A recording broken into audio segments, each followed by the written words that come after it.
Annyeonghaseyo. Welcome to Afternoona Delight. We're Leah, Megan, and Amy, three American romance novelists discussing all things K-romance from a writer's lens. We fangirl over our favorite actors and actresses, talk up our trope addictions, and nerd out on K-drama deep dives. We'll throw in a few K-pop and K-skincare recs for good measure, because why not ride the Hallyu wave all the way to shore? So grab some tteokbokki and listen to your new favorite unis. Hey everybody. We're back together. Yay! Yay. So yes, I am home at last, like for good, I think this time, for a while. Like not forever, but for a while. And I have to say, so in the past, Amy has been responsible for 100% of editing all of our podcasts, which thank you, Amy. I think Megan and I appreciate it. And maybe you were an unsung hero, because only after we decided to start sharing editing responsibilities did I realize that it's a big job. And so while I was on vacation up in Mammoth Lakes, which is up in the Sierra Nevadas here in California, I was editing one of our podcast. It's the Pretty When You Cry one that just released today. So we usually record like 2 weeks out. And when I was listening to it, I was thinking, man, I sound like a total asshole when it comes to having pets. Like really, I know I can be hyperbolic. I mean, I am kind of honest, but like I'm not as horrible. Maybe. I mean, I do have some feelings. All this to say that I was listening to that thinking, man, I'm a real dick. It would be awful if something happened to my pet because I'm such a jerk. Like I almost feel like it's like fate. That very day, we were in a condo with two other families, and I saw my dog hanging out with us. And then about 10 minutes later, my phone rings, and it's my husband who's out mountain biking. And he's like, where's the dog? And I was like, what do you, I mean, I don't know, in the house. Why? And he's like, because I just got a call that someone like caught her, was able to call me off the tag to say like, I've got your dog. And then like she escaped their clutches and is like off again. And I was like, oh, damn. And so I came downstairs and the door was open and there was like little 4-year-olds and 5-year-olds in the house. I think somebody had opened the door and Meadow took her, shot her shot and was out. So these are like big mountains. Like you're up, like there's wilderness, there's bears, there's, deer frolicking in meadows. And so I just like start going on foot like, oh shit, please, like, I gotta find my dog. And I started to think, as I had like that mea culpa, like that long, like 45 minutes of like, I can't find her. Like I'm like going to all these like outcroppings and meadows, and her name's Meadow, ironically. And I was like, Meadow is a pain. She is kind of the bane of my existence, but I certainly don't want her to like get hit by a car or never be found again. And so I was thinking this is going to be like the karmic justice of like me not appreciating my dog, and now I'm going to lose my dog. And I just want to say she was found because she is,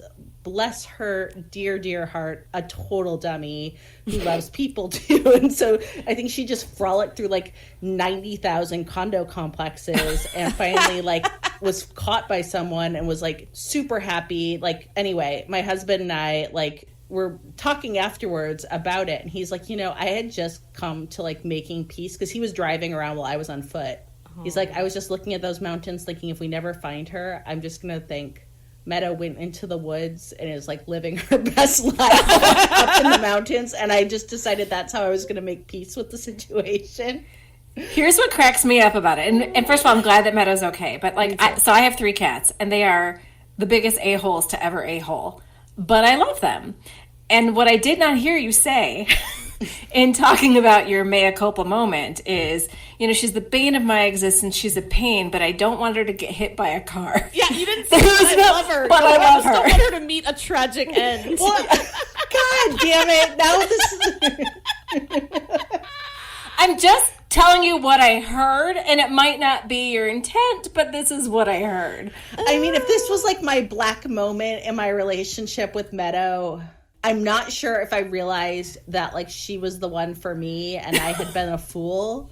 I think I realized that she is like, I don't even know. A warm-blooded being? Well, no, I mean, like, I'm always going to remember that. I feel like a worthy adversary that like I am handcuffed to if I'm going to bring it back to the drama today. I say she's your Ahn Oh Ju.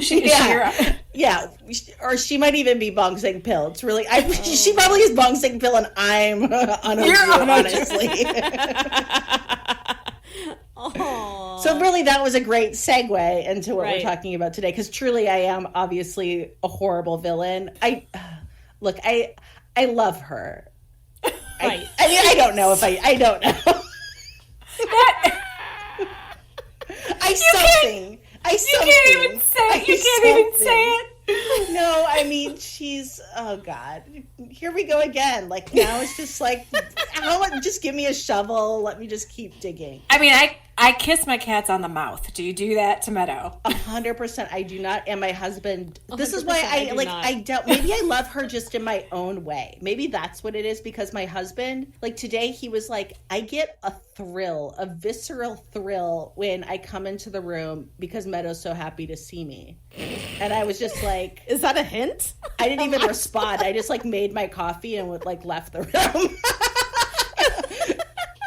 See, okay, so we were just away for a few days, really short, just Sunday to Wednesday. I got back today. And I missed my cats so bad. Like, you don't understand. Like, I felt like I had like a limb missing. Fuck And me. it's like, I know I'm ridiculous. So I get back, and of course, like, because I have 2 kittens now, and so the kittens cuddled with me, and it was so funny because our old cat Ferris, that I think I've talked about him before, he's 14. He's very, very old, and he has always been my husband's cat. Like, obsessed with my, like, you don't understand. My husband can just be like sitting down tying his shoes, and my cat will just sit in front of him and just gaze adoringly at him. Like, I wish someone looked at me the way Ferris looks at my husband, because we don't look at each other like that.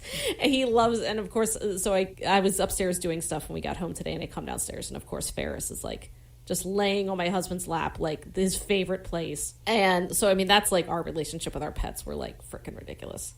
Oh yeah. Okay, well, so that, okay. Yeah. I mean, you sound like my husband, but I mean, does that mean love? Like, can't we all express our love? I Yes. express my love. Like, I feel like maybe, okay. Okay, so if Nick was missing, if Nick ran away in the mountains and you were looking for Nick, what would be going on in your head? Would it be, he annoys me, but I don't want him to come to a tragic end? I don't want to like segue too far. I did have a moment in my life where I thought Nick had died, and I was desperately afraid. It was back when we were dating and we were hiking, and he took me to this spot called Shipsterns Bluff in Tasmania. I'll try to make this little story fast. And we were camping, and it's a spot that has a very, very famous surf break that's very, very big. And the surf wasn't up that day, but there's this ledge, and behind you is this cliff, and then there's these humongous boulders that are like these like giant, looks like giants like left their marbles out like all along this like edge, and then it's just the Southern Ocean basically. So it's very like empty, wild place. So he's like, I'm gonna go for a little like stroll over there, and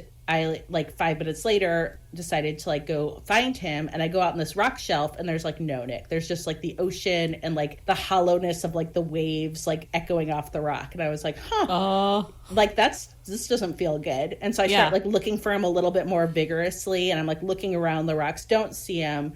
I start to like get near the edge, and like this huge wave comes up, and I'm like, holy shit. And I'm like, oh my God, Nick's like totally the kind of guy that's gonna like go stand on the edge of shit and like look down. I think he might have actually gotten swept away by a wave. And I'm like screaming his name at this point. The wind's up. I was like bawling, and I was like, oh my God, like, do I just hike out and be like, like they're not gonna find, like, if he's out there, like, we're not getting him back, or like if you get him back, you're gonna get like a little like nubbed on shark biscuit. I was like, it's like, this isn't gonna I wasn't optimistic. So I felt those feelings. I was very devastated. Yeah. Nick had climbed up on a boulder and was just laying up there in the sunshine, like living his best life, and had no idea. And it was so windy he couldn't hear me, like blubbering. And he said at one point he saw me like running around and like had waved and like didn't realize. And I was just like, I was like heaving, like I was like dry heaving. I was so like, oh my God, he's dead, and like I don't know what to do. Okay. But so you clearly love Nick more than Meadow. But with Meadow, I have like that, like, what's the, like, those old Anthony Hopkins, like, very repressed British dramas? Yeah. Like Howard's End? Yeah, like, I think I have, like, a Howard's End love towards Meadow. Like, it's very repressed. I don't have the passion that the two of you have towards your cats. God. So anyway, that got a lot longer than I intended it to. I still enjoyed that. I enjoyed that very much. Well, we're glad Meadow's back. Me too, and I'm glad I just got to look like even more of an asshole to random strangers who are listening, who are like, I don't even want to listen to this. These awful people. This awful person. Anyway, let's go to K-drama because I feel like I shine better in that area. This awful person wrote a wonderful script, everybody. So let's get to it. Yeah. Justice, sports cars, revenge, toe socks. Lawless Lawyer has it all. A former gangster turned scrappy lawyer uses high kicks, punches, and legal wiles to bring down the pain to those in power who destroyed his family. Lawyer Bong Sang-pil has been biding his time for 18 years and finally returned to Keysung to shed the light of truth on the murky, corrupt underworld that plagues the city and to defeat those responsible for his mother's murder, who is also a lawyer. The baddie twist comes early on as we quickly see the real kingpin is a queen, Judge Cha Moon-suk, played to perfection by Lee Ha-young. As the respectable high judge, she presides over all the major trials. Moon-suk has the power to veer the judgment towards what she deems fit and has attained a near cult-like status among Keysung residents who revere and trust her. She has her eyes set on the Supreme Court. However, Sang-pil is brash, unorthodox, and hard to predict. This isn't a legal investigative drama. We basically get to who the players are very quickly, but it plays out as more of a political thriller, how power corrupts and how citizens need to take the law into their own hands. Complicating things are former fishmonger, street thug, killer for hire, and now mayor Ahn Oh Ju, an absolute scene-stealing Choi Min-soo, who has worked up the ladder of success by doing the judge's dirty work, and is useful until he isn't. Ha Jae-yi, played by Seo Ye-ji, a young lawyer who also lost her mother, who disappeared in the city, notably on the same day that Bong Sang-pil's mother was murdered by Ahn Oh Ju. Dun dun dun. The series was a commercial hit and became one of the most highly rated Korean dramas in cable television history. This was screenwriter Yoo Hyun-ho's second drama. They also have a few movie credits under their belt. His first drama came out in 2015 to 2016 and is called Remember, War of Sun. In it, Jin-woo, Yoo Sung-ho, we love him. Yoo Sung-ho, we do, yes, has the condition of hyperthymesia. Did I say that right? I think so. I think you did. Okay, has the condition of hyperthymesia, which allows him to remember almost every day in perfect detail. To prove the innocence of his father, Jin-woo becomes a lawyer. He struggles to prove his father's innocence, even as his father begins to lose his memory due to Alzheimer's. The love interest is played by Park Min-young. Isn't every love interest played by Park Min-young? And this is a pretty beautiful pairing. Yoo Sung-ho was also nominated for the Baeksang for his performance. Okay, side note, I need to watch this drama. Me too. I'm like, how did I not know about it? When I found it, I was like, this sounds really good, actually. Yeah. But bringing it back to Lawless Lawyer. Okay, so we are going to start talking about Lawless Lawyer, and this is the non-spoiler section. So if you have not seen the drama and you are curious about it or you're planning to watch it, this is a good spot to listen, and we'll tell you when we're pivoting to an area where we're going to actively talk about spoilers. So, Megan, you were the one who discovered this drama, like among the three of us. What was it about it that drew you in and made you want to talk about it? So, honestly, the reason I started watching this drama was the poster. I'm apparently an easy sell. So Lee Joon Gi on the drama poster has this cocky smirk. He's wearing a suit. It's a little rumpled, looked like he's been through some stuff, and he's sporting bandaged bloody knuckles. I mean, it was honestly a little bit like the poster was made for me, honestly. So I also wanted to see Seo Ye-ji in something other than It's Okay Not to Be Okay. So I dove in and was immediately entranced by the magnetism that is on-screen Lee Joon Gi, which we've talked about. And it's also a perfect revenge plot, which I always, again, I love revenge plots. So add in a perfect villain and I was in. And I would say also in the first episode, this is obviously spoilery because it's the first episode, Seo Ye-ji punches a man twice, like two separate scenes. So I was like, okay, cool. I think I'm in. And Amy, as a fan of Lee Joon Gi, what does he bring to this role that's different to the last role you watched him in, which was Flower of Evil? So I love that you brought up, Megan, the cocky smirk in the suit, because that was, I mean, to me, that was what I needed in this. It was a level of badassery mixed with hidden vulnerability that echoed his performance in Flower of Evil. I love that the drama opened with him being a badass and grinning because he was just so effortlessly cool. Whereas in Flower of Evil, you knew every facial expression, at least early on, was practiced and perfected. And you never knew what was genuine and what was performance. From the character, I mean, in Flower of Evil, not Lee Joon Gi. Lee Joon Gi is beyond perfect in every performance. Also, Bong Sang-pil is dressed in tailored suits throughout the entire drama, even when he is kicking every baddie's ass. And I was so here for that. This is not a big spoiler. There's a tiny stint that he does in jail, and so he doesn't get to wear suits there. Still looking good, dude, okay? But I truly just needed to know that Lee Joon Gi was okay after watching Flower of Evil, even though Lawless Lawyer was filmed like 2 years before. But in my brain it worked, and I needed this badass role of his to know that he did not disappear into his Flower of Evil character, never to be seen again, because he was just so good at that. But he was fantastic in Lawless Lawyer as well. Leah, in what ways does Keysung give off serious Gotham vibes? Oh, funny you should ask. So this, that was something that stayed with me, this whole drama. And I kind of feel like maybe it was planted in my mind because, Megan, I almost think that you made this reference back during our villain episode as well. I think that you brought this up. But, I was kind of reading a little bit about Gotham, and I found a really nice little quote on the website Screen Rant that I thought summed up what Gotham kind of means to me. And Gotham, I'm talking about from Batman and the DC universe. Amy's a big Marvel fan. I'm not going to pretend like I'm a big DC comic fan, but I do like me some Batman. So there we go. So Screen Rant says, though Gotham is not literally a person like Batman and Bruce Wayne, it's ultimately composed of fallible humans whose moral alignments color the city's everyday life. The dramatic coexistence of good and evil in Gotham City thus makes it one of the most realistic characters in DC Comics. And I felt like that little section really checked out for me when it came to Keysung, because Batman would not be Batman without Gotham City. And I'd argue that Bong Sang-pil, Judge Cha, and Ahn Oh Ju are intrinsically linked to this fictional South Korean city of Keysung. And to me, part of the fun of Batman is kind of how he's constantly staring out over the city. And I really felt like we got to have that quite a lot with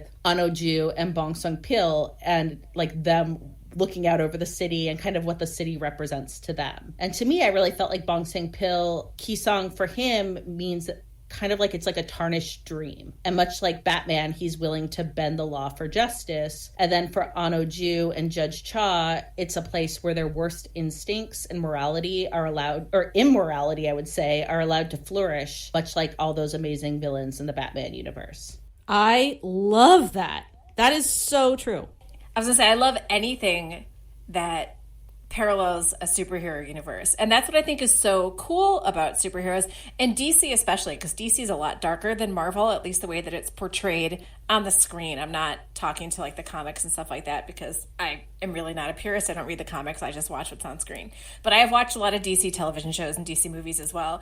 And I do love that idea of everything's contained in its universe, and that's why it's allowed to happen. Right? That's one of the big things about not to get off on a huge Marvel tangent, but that's one of the big things about the Marvel Cinematic Universe is that the American government wants to hold them responsible for the destruction that they cause in saving the world, kind of thing. Because there is a shit ton of collateral damage whenever a Marvel superhero saves the world, kind of thing. And you don't get that in something like a DC universe. You don't get that in something like a Gotham, because everything's contained in Gotham and it's allowed to be because of its universe. And that was a really cool parallel that you just made for Keysung. So thank you for that. No worries. I love how you talked about how they stare out over the city, because they do. Because Keysung is really, it's just so, this fictional city is so important to the drama. And it's one of the reasons I like the drama so much, is because, as you said, it was kind of an isolated area where Judge Cha was allowed to gain a lot of uninhibited power, and you can't really do that, I think, in most places. But to have this in Keysung, in this fictional world, was just so cool. I mean, they had their own gangsters, you know what I mean? Just everything about the city was really cool. And I thought the world building, in my opinion, was decent. I adored it. The world building, it wasn't something that you saw necessarily, because it wasn't what Keysung looked like, but it was this sort of aura, if you you want to say, if you want to go into Secretary Kim. But it was this sort of aura that Keysung had, and this sort of just embodiment of what it meant, and that was the character, right, of Keysung. Yeah, because stylistically, I'd say that Gotham really stylistically has that kind of noir, gritty vibe to it that I don't feel like Keysung had, but that wasn't Keysung's role, right? It wasn't meant to be a noir, although I think it would have been awesome if it was. That's not what this show was setting it up to be. Okay. We've talked a lot about it. They show up in a lot of dramas. Crocs. We know Crocs. People have feelings about them. Well, this show, Lawless Lawyer, really centers a lot on toe socks. So I want to know, what's worse, toe socks or Crocs? When I say toe socks, I'm going to give a little, explanation here. But when I say toe socks, I first want to qualify this with the fact that Crocs on doctors are a wholly different thing, right? Because they are functional. And so my Croc wearing Ik Jun in hospital playlist is hotter than hot, Crocs or not, okay? But in real life, outside of the hospital, I am not a Crocs person. And so the reason why I vote toe socks is because they can stay hidden. Once they pop out, yeah, I'm going to kick that mother effer out of bed if he's wearing toe socks, but they can stay hidden, so they are less offensive to me. So the reason I even put this in here, and for those of you who are listening who have not watched Lawless Lawyer, Megan touched on this in our villain podcast where she said the first time the villain, like one of the villains is sitting at his desk and his feet are up and you're kind of like, what is wrong with his feet? And he's wearing these gray toe socks. Or blue. They're blue. So his feet look blue. And I didn't notice he was wearing toe socks. And I'm like, why are his feet blue? Is this some weird, is it the camera? And I was like, this is a really, this seems like a pretty well off drama, meaning a good budget. So I'm like, there's no way the lighting is that terrible that no one noticed this in post-production that he has blue feet. And then I realized that they were toe socks. And he repeatedly wears them throughout the whole drama. And do you guys remember that toe socks showed up again in Camellia? Oh yeah, I brought it up. Who was wearing them in Camellia? What the police chief? Oh yeah. Okay. Yeah. No. Yeah. You're right. So.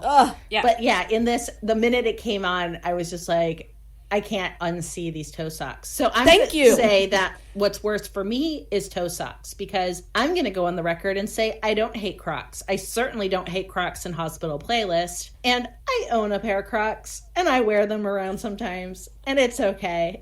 I'm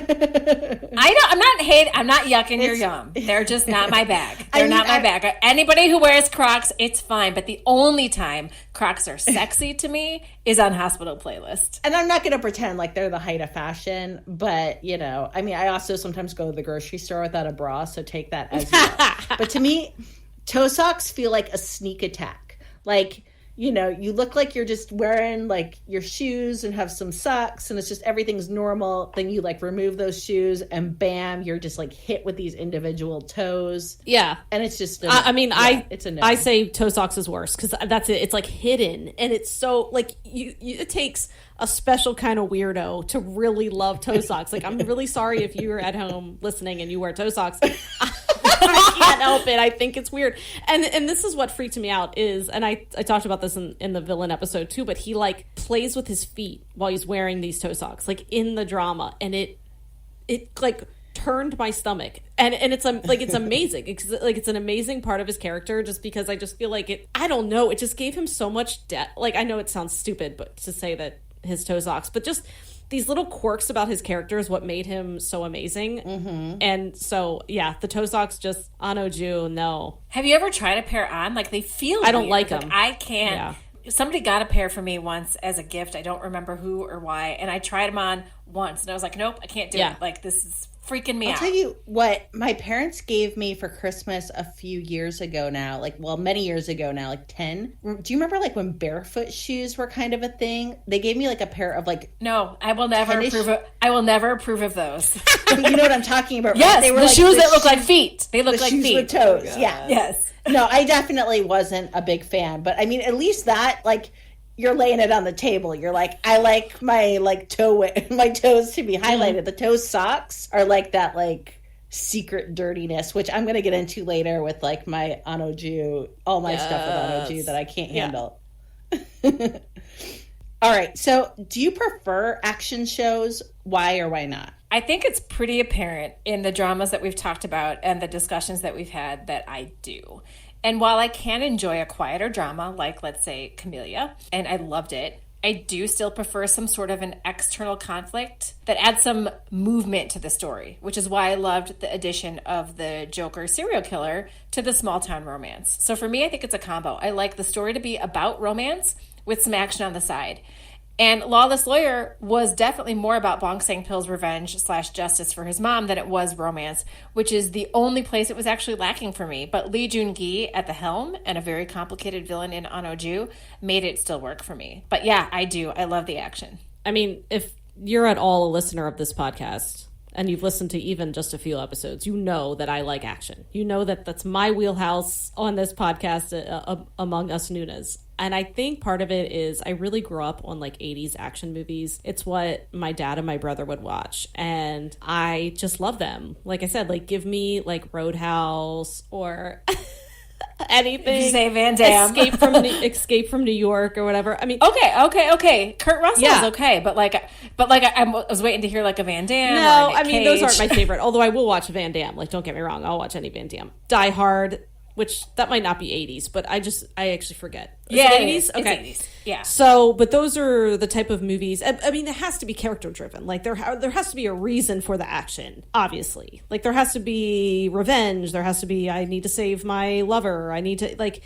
you know what I mean? Yeah, not gratuitous. Not gratuitous, like, but and. Wait. Unless it's Healer. Then you can have gratuitous parkour. Yeah. Okay, I'm sorry. I think like I just had like a brain zip, and did you just say that you don't like gratuitous action or just gratuitous parkour? I think I said action. I do like gratuitous parkour.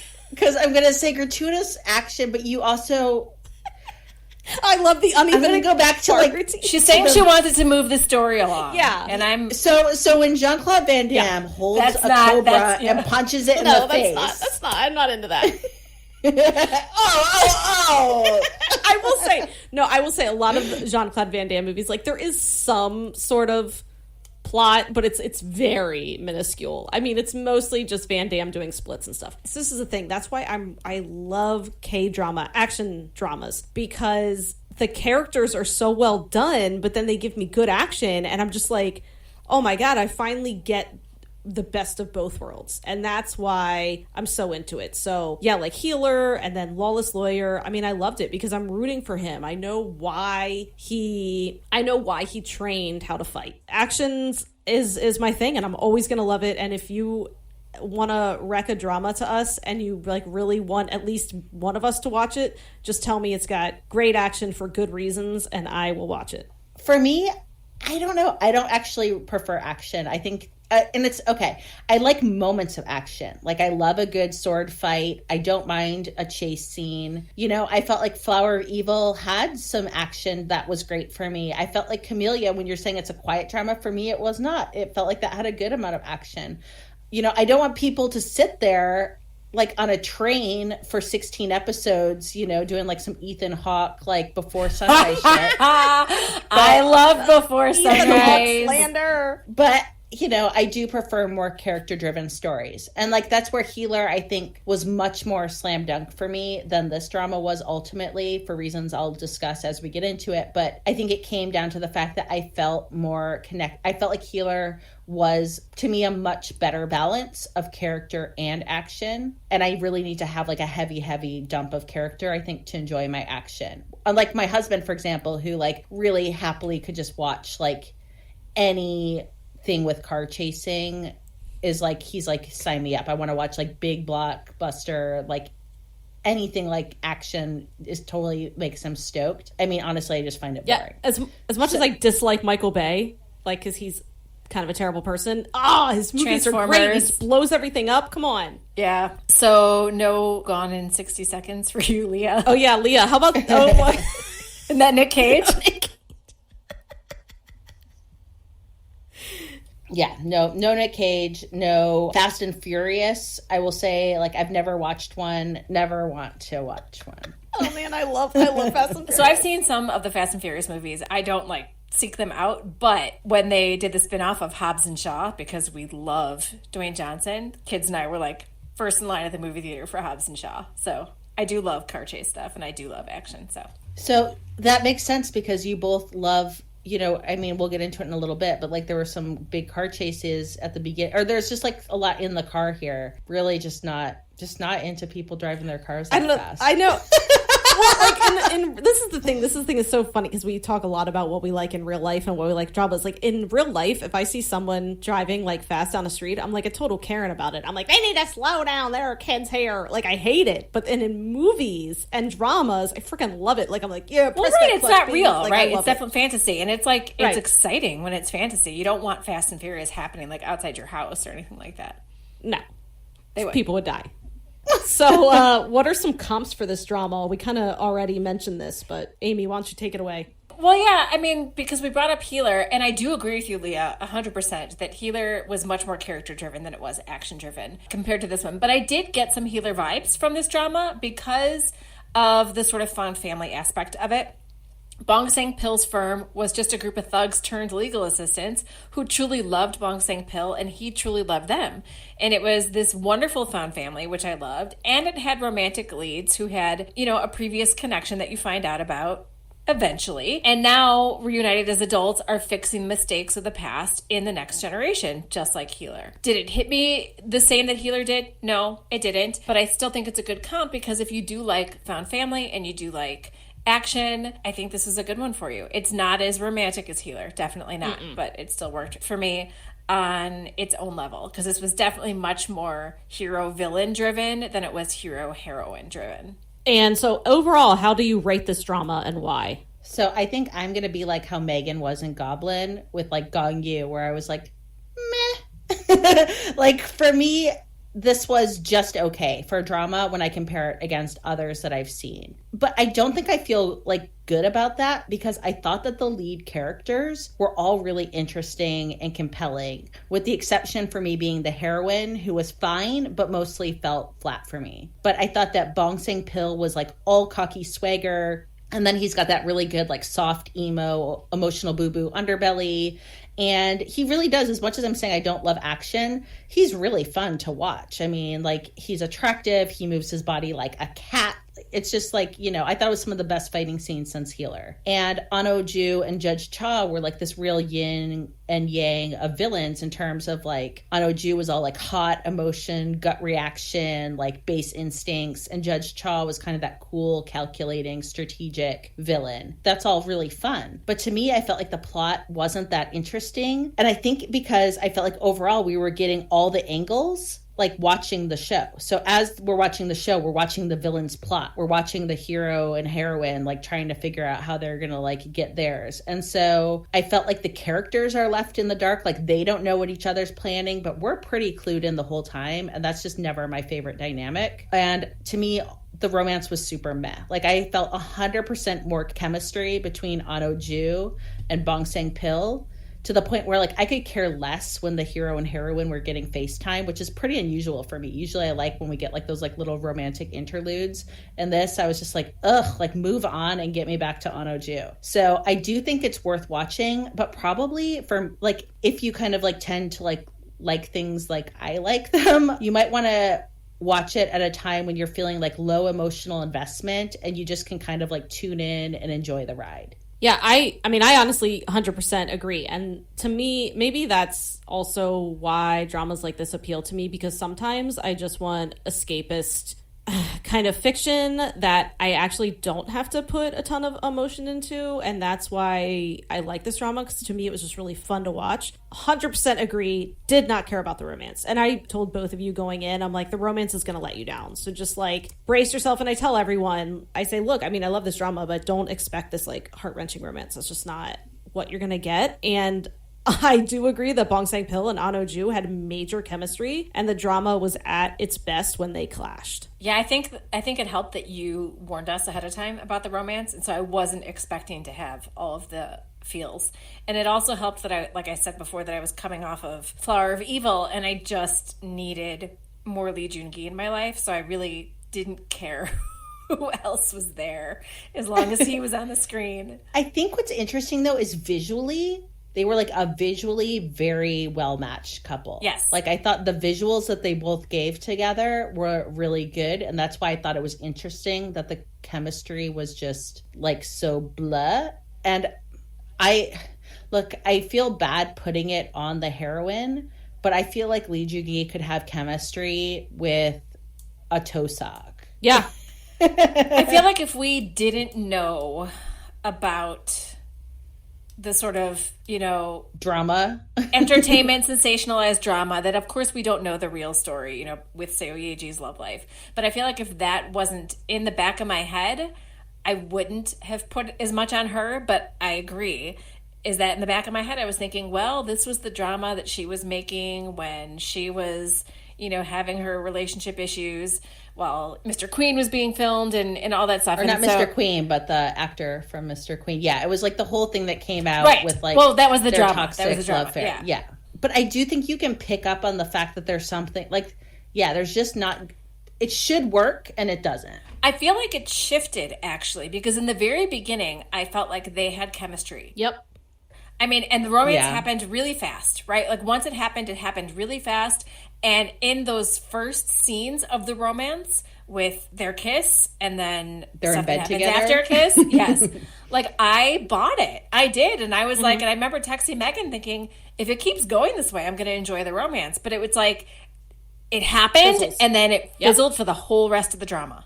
Yep, I had the exact same feeling. I was like, oh, this is actually okay. Why aren't more people talking about this romance? And then, like, it literally just took a nosedive. The romance part literally just took a nosedive for me. And again, there was enough in the drama for me to still enjoy it, but I kind of had to just give up on the romance portion. And I was okay with that, again, because, well, we'll get to it, but mostly because of Ahn Oh Ju. Okay, so it is now time for our favorite part of each episode. It's our K-Rec of the week. And today we have Megan with a K-pop recommendation. So I'm so excited to talk about this song. It just came out. So obviously when you're listening to this, it might be a few weeks old. But the song is called Paint Me Naked and it's by Ten, T-E-N. So Ten is a part of the NCT universe. And more specifically, he's a member of Wavy, which is their like Chinese pop group. But Ten is just incredible. He has a huge following and he recently came out with a solo song. Like I said, it's called Paint Me Naked and it is so good. It's in English, actually. Ten is fluent in like 5 different languages. The guy's a genius. And the vibes of the music video are immaculate. Like, it's so much fun. It's so colorful. The song itself just makes me very happy and I think you guys will love it too. It's just such a bop. That's all I gotta say. So I feel like an old lady trying to be cool saying that, but anyway, it's a get me naked bop. Yeah. So anyway, it's by Ten, T-E-N. It's called Paint Me Naked and I'll add it to our Spotify playlist. I hope you check it out. All right, so right now we are going to move to the spoiler section. So this is the area where we will be talking more in depth about, things that wouldn't get revealed really until you're like much deeper into the drama or kind of more of a deep dive of stuff where we're going to have to give away big plot points that don't kind of come out in the first episode. Okay, do you think that Jae-yi is more of a damsel in distress or a powerful woman with agency? So overall, I wasn't necessarily in love with her character. I also thought with her that the drama started her off really, really strong and then sort of gave up on giving her any sort of like storyline of her own.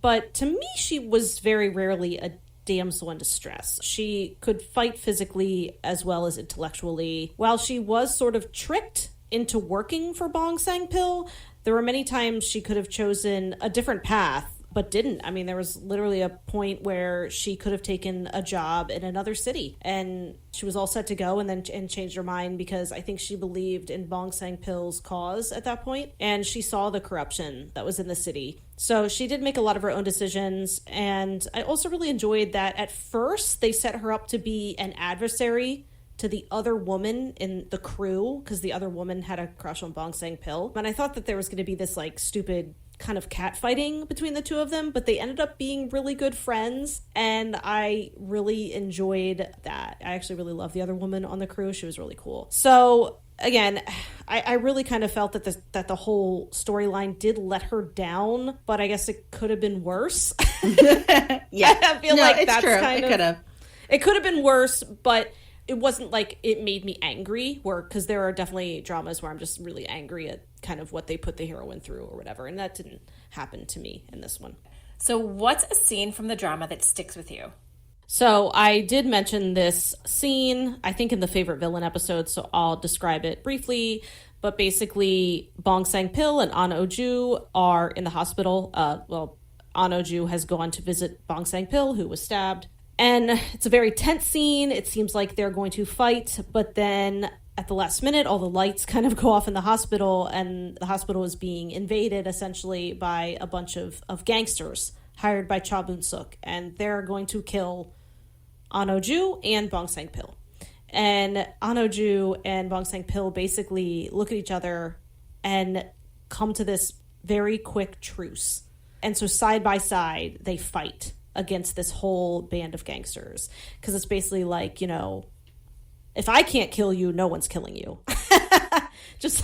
And I loved it. To me, that action, this is why sometimes I just love a good action scene, because there was so much emotion and reasons for it. And it kind of formed this like weird bond between them. And I found it awesome. Again, I had said before, their chemistry was great. And I mean, I think about this hospital scene all the time.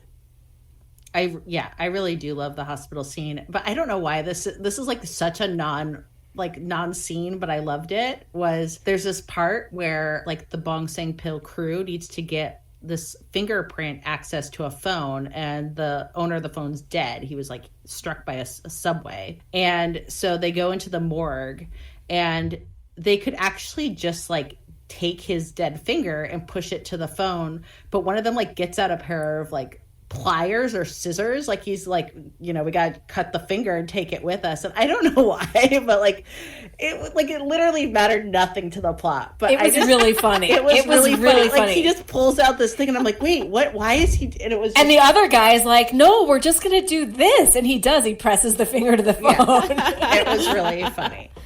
All right. No. So, which death affected you the most? So, Megan, is this the one? Did you bring this up in Pretty When You Cry? I can't remember, because you brought it up. So you brought it up in Pretty When He Cries, but you didn't want to spoil it for Leah, so we didn't talk about it very much then. So I'm going to echo that scene that you brought up in Pretty When He Cries, because, oh my gosh. So it is Bong Sang-pil's uncle's death. And this is another thing that gave me some Healer vibes here. So close your ears if you have not yet seen Healer, and just turn off this podcast and go watch Healer if you haven't yet, because we bring it up all the time. But this very much echoed when Healer's teacher was murdered, except the difference here is in Healer wasn't there when it happened. And here, Bong Sang-pil literally is just seconds too late to save his uncle. And I'll start by saying that, yes, seeing his mom die when he was a kid was awful. And that hit me hard. But this one really gutted me.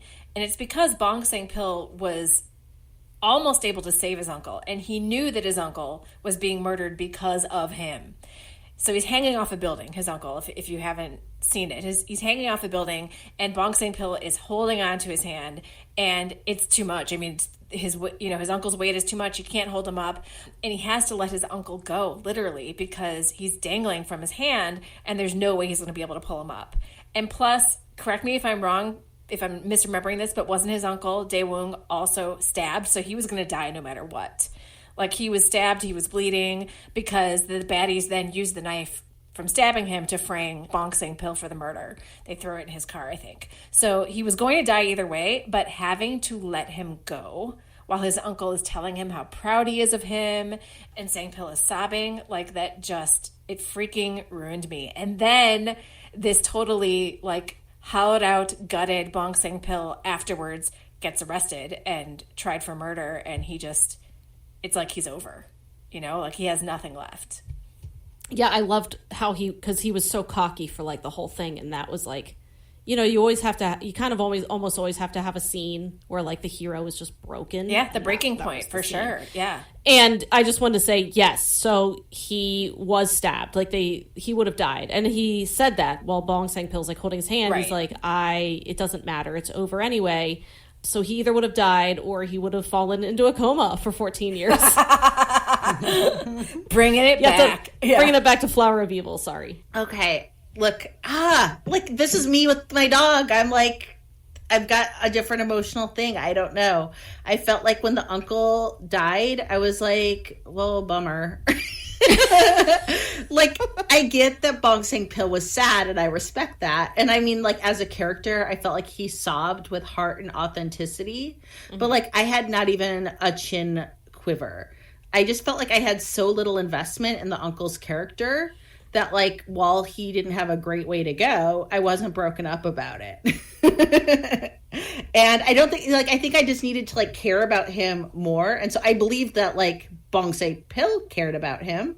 I just didn't. And I felt like his death came early on, too. And so, yes, I know that, like, that was meant to influence his arc. But, yeah, I don't know. I just, whatever. I didn't care about his, like, I mean, like, I thought, like, I was, like, Get to whose death you did care about, Leah. I thought he died in an interesting way. And so I was, like, interested in his death, but not sad by it. Whose death I did care about, although I wasn't sad about it, was Ahn Oh Ju, because I felt like I didn't know how he was going to go down. Like, I knew that he was going to go down in some way. I didn't know if he was going to live or die.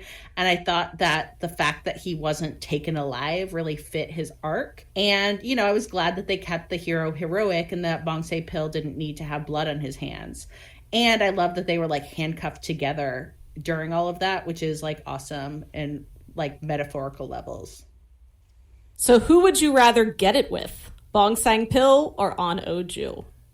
So, Leah, I feel like you asked this question for yourself, so just go for it. Yeah, I mean, this was the unexpected part of watching Lawless Lawyer, because I went in like, Lee Joon Gi is effing hot, and I'm excited to, like, watch him in his suits doing his thing.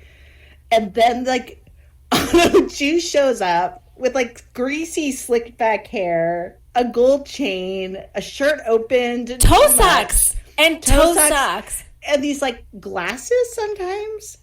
And, like, oh, the glasses just did it for me. Like, the whole thing did it for me. Like, this guy, and he's, like, I think he's, like, 60.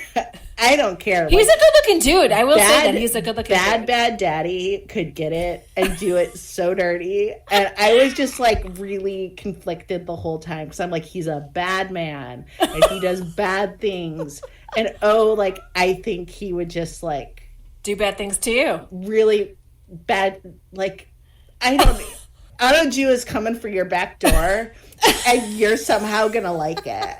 I don't even know. Like, that was the vibe I got from him. It was just like, I was like a Victorian woman with, like, a lace hanky, like, and smelling salts. Like, oh, Ahn Oh Ju, like. So, look, Ahn Oh Ju, close your ears, little ones. Ahn Oh Ju can fuck, and you can't convince me otherwise. It would probably make me feel terrible about myself the next day. But it'd be a ride. He just has to take off the toe socks. That's all I asked. But there is just something about him. Or you could take them off toe by toe. Yeah. Amy's expression right now is just, like, not in. Oh my god. You're not into this Ahn Oh Ju, like, So Oh my god. dirty So, fest? I have to go to the next question because it leads into this. So, Okay, so seriously, does Ahn Oh Ju have a sexier voice than Butter voice? and it says, what is wrong with me? Lee It says, Sung what is Yeon. wrong with me after that? Because Lee is the one who wrote this question. So first, I know. Like, I can't help it. Like, I don't know So, what is see wrong my with preview- me. But Ahn Oh Ju... Yeah, okay, go ahead. Answer see- something, because I'm getting worked up. see my previous response. And also, no, Butter voice, Lee Sung Yeon from My Mister, from Coffee Prince, is Butter. Ahn Oh Ju, Choi Min Soo, is Gravel. And Gravel is definitely hot, but I prefer Butter. It's totally Gravel. You're It's 100% Gravel, but he right. does this, like... No, it's the it's before when he talks. And he'll do, like, sometimes, like, that little high-pitched, like, baby talk a little bit. Yeah. And I don't know Yeah. what it is, because it'll be, like, kind of high-pitched. I mean, I'm not making this sound good if you haven't seen No, you it. have What to see him. high-pitched But, like, baby it'll be talk? kind He's not, like, doing Like, he'll be egg like, yolk. oh, Oh, like, okay, like, okay. Yeah. He'll go up.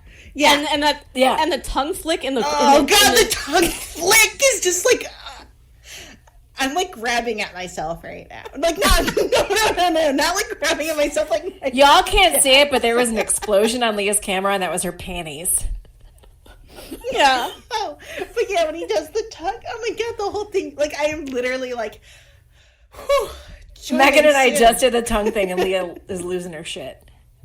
So this is the thing, is that I feel vindicated because when I was watching this drama and I kept talking about the villain, like, and I talked about the villain. You guys hadn't seen it yet when we did our favorite villains episode, and I was like trying to describe Ahn Oh Ju. Remember, I was like, he wears toe socks, he's got this weird voice where he goes and he does this tongue flick, and you guys were like, what I loved is I noticed all those things while I was watching it. I was like, oh my god, Megan said this, oh my god, Megan said this. And you're right, like, he is a fully fledged character.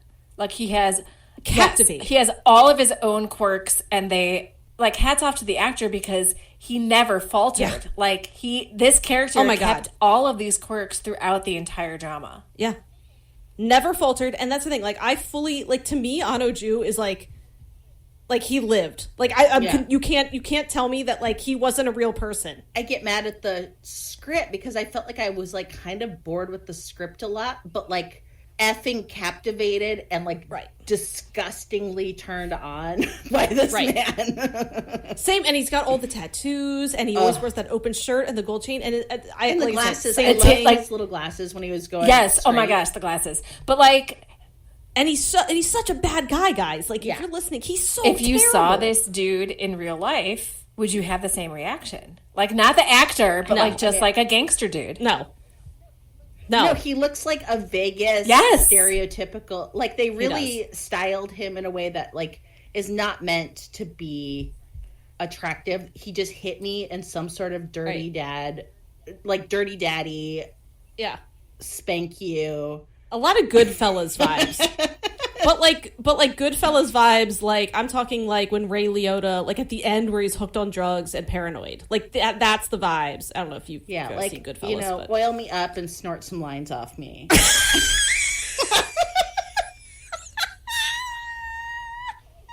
I'm sorry, but I could keep going. Hey, folks, guess who's editing this podcast? It's me! Wheezing.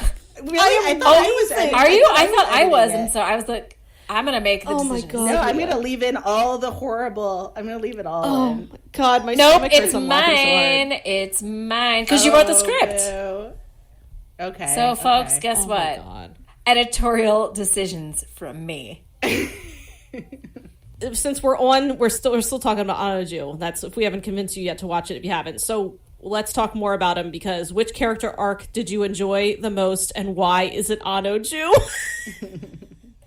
I mean, okay, so as much as I'm joking around, 100% it was Ahn Oh Ju, hands down. He was a bad guy, yes, but we got to see both his rise and fall and what that did to him, and it was expertly done. And as much as I love Lee Joon Gi and will claim that he is one of the greatest of all time, his character didn't have a lot of room to grow here other than leaning away from straight revenge to using the law to bring everyone to justice. And I can see that's where this drama kind of got a little boring. But Ahn Oh Ju, like, he was a villain I strangely rooted for, even though I knew he couldn't turn from villain to hero. That just wasn't his story. His story was that of a man's pride, what he will do to earn it, to keep it, and to eventually relinquish it on his own terms. And that was a damn fucking good story to watch. Yeah, I have chills just listening to you say that, because 100%. 100% how you described him is perfect, because that's how I felt about this drama. There are very few characters who have stuck with me like Ahn Oh Ju. Villains can often fall flat. Like, they want money, but for what? What do they want? What do they need to buy? A yacht, you know? And they want power. And it's like, well, to do what? What are they going to do once they get that power? But for Ahn Oh Ju, he wanted something less tangible. He wanted to be seen as important. Like Amy said, it was a pride thing. And that's something that is strangely empathetic, even though he was a terrible person on how he went about it. He was a criminal and a killer, but damn, he just wanted to rise above the station he was born into. And I think what's really telling about this is that we had two villains in this story, right? We had Cha Moon-suk and we had Ahn Oh Ju. Cha Moon-suk, she was very flat. Like, she was a good villain, but you didn't care about why she was, like, she had no motivation that you cared about. She was rich at the beginning, she was rich at the end, and who gave a shit, right? Like, I mean, fine, she was in jail at the end, but, like, she had no remorse, and she had no compunction about, you know, anything that she did. She was just like, well, I'm going to bribe somebody to get out of here. Like, she was not even upset, really, about being in jail. She's like, somebody's going to get me what I want still, because I am who I am. And there was zero growth. She just was who she was from beginning to end. Whereas Ahn Oh Ju, because you got to flash back and you got to see where he came from, and how hard it was for him to relinquish that pride. And that's why, like, going back to Leah, what you said about his death and him, like, taking his own life, that's the only way he could have ended. Nobody else could have done it. Like, he had to do it on his own terms. Yeah, and I think, you know, it would have done his character a disservice, I think, to, like, see him behind bars or something. It was just something about his character. But he was a terrible person. Like, we all knew all along this wasn't going to end well for him. I think as you watch the drama, like, you're like, you know, Cha Moon-suk's going to be in jail. But you knew things were going to end incredibly terrible for Ahn Oh Ju. And he's also, like, injured, severely injured the last half of it. I mean, he's like limping, he's like his arms in a sling, he is beat to shit, but you're still like, when Cha Moon-suk, like I had said before, she calls him like her dog. And she says, you're my dog.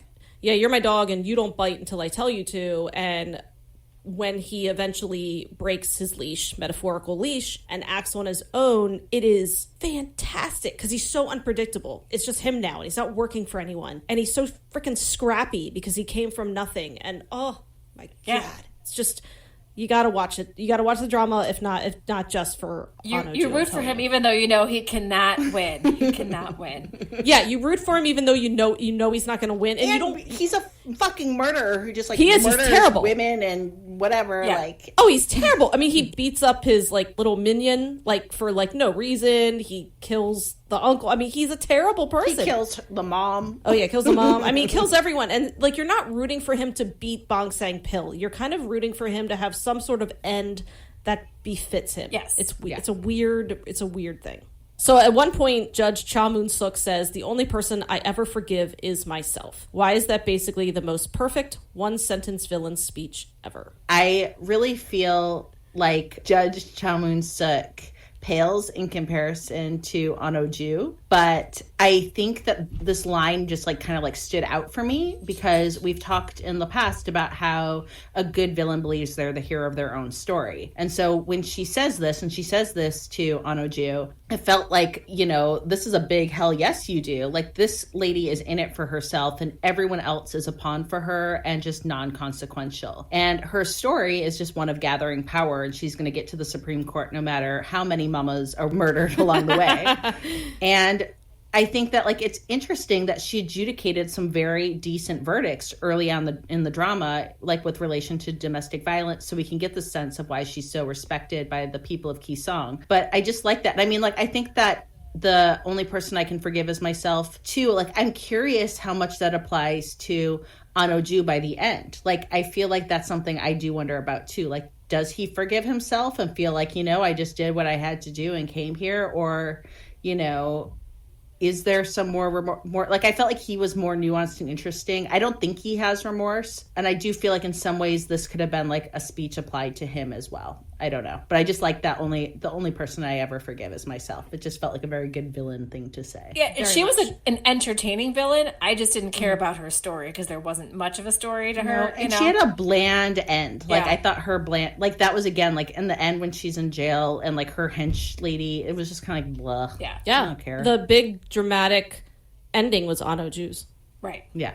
So let's do a book rec where it's like a good romance that features a lawyer. I'm going to recommend Not That Kind of Guy by Andie J. Christopher. So the heroine is an attorney, and the romance happens with her intern, but the romance happens after he's no longer her intern, but she is a practicing attorney and is kind of those what happens in Vegas stays in Vegas type things.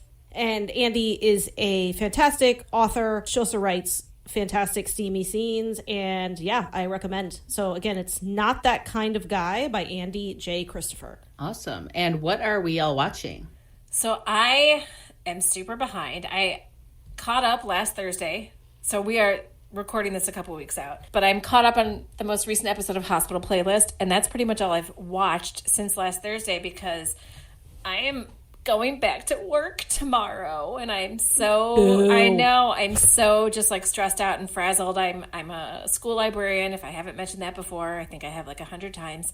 But for anybody, if this is your first podcast, I am a school librarian, and school starts next week, but teachers go back this week, and we are still like flying by the seat of our pants as to how school is going to work in the still COVID era that we are in. So it's crazy pants right now. I am stressed out. excited to see the students next week, but yeah, definitely not feeling ready for it. Well, K-drama is here for you when you are ready. I know. So I still have Hospital Playlist, like watching it as it comes. So I will be, watching the newest episode that's coming up. I had started Zombie Detective and was enjoying it. I just need to get back to it. So yeah, I miss you, K-dramas. So I'm still watching My Roommate Izagumio. I'm also slow, and we also went away for a few days, but like I'm really loving it. And they just introduced kind of like this new external conflict subplot that I am super into. I'm really enjoying the chemistry. Again, the hero is just otherworldly good looking, and the heroine is so much fun. So really loving it. And I started last night Into the Ring, which is going to be an upcoming deep dive at Megan's suggestion. And out of the box, just immediately knew I loved it right away. I love the hero. I love the heroine. I love the first episode. I love how it's shot. The entire thing is like 100% what I like. And I feel like, again, is a good testament, and I'll get into it when we watch the drama, of how you can mix up some action and, characters doing things, but it feels character driven. It's so good. I really, truly feel like Into the Ring is a hidden gem. Yeah, I think we're going to have to make it like our new I'm Not a Robot if it holds. Ooh, I'm excited. I think I remember mentioning, too, it's shot very cool. Like, the direction, the cinematography is very cool. And I mentioned to you that Gusei-ra's hair is like its own character, so please just note the different ways they kind of like show her hair. Her hair is very much like it shows her mood, and I adore it. Feels very Disney princess, how like their hair is always sort of like, it's looking good when they're in a good mood, or it's like frazzled. I don't know. I just adore this drama more than I can say, and I've wanted Amy and Leah to watch it, and it made me so happy when Leah said on Slack that she was enjoying it. Just made me so happy. I really loved it. And I do, just because I noticed when Amy was like, hey, if this is your first pod with us, and you got to hear me talk a lot about getting it from like Bad Daddy. The rest are not like, go to our backlist, folks. If you are clutching your pearls tonight, move to our backlist, and I promise you'll be pleasantly surprised. I don't always take it to these places. I mean, I could have taken it much further down the rabbit hole. Let's just say that. Like, please don't say rabbit hole after talking about the back door. This guy, I cannot with him. Oh my God. I feel vindicated that you had this weird reaction to him, because I felt like there was something, like, I was like, is there something wrong with me? Like, why? Because I was a little bit attracted to him too, and I'm like, why? And I looked up like the actor, and so I was like, I don't know, there's something about this. What is happening? It is. I just want to be like, I gotta sit on your lap. I've been a bad girl. Okay. I still want Christmas presents. Reeling it back in to make it a little bit more PG rated next week, talking about some more hot daddies, but a little bit more PG rated. In Move to Heaven, we will be hitting next week, and we definitely have a hot dad going on there who does not murder anybody. Okay, great. All right, folks. I think we're going to wrap this up. Yeah. Thanks so much. Please, if this was your first pod, it gets better. Yeah. I'm off to take a cold shower. Yeah. All right, everyone. See you next time. Annyeong. Kamsahamnida.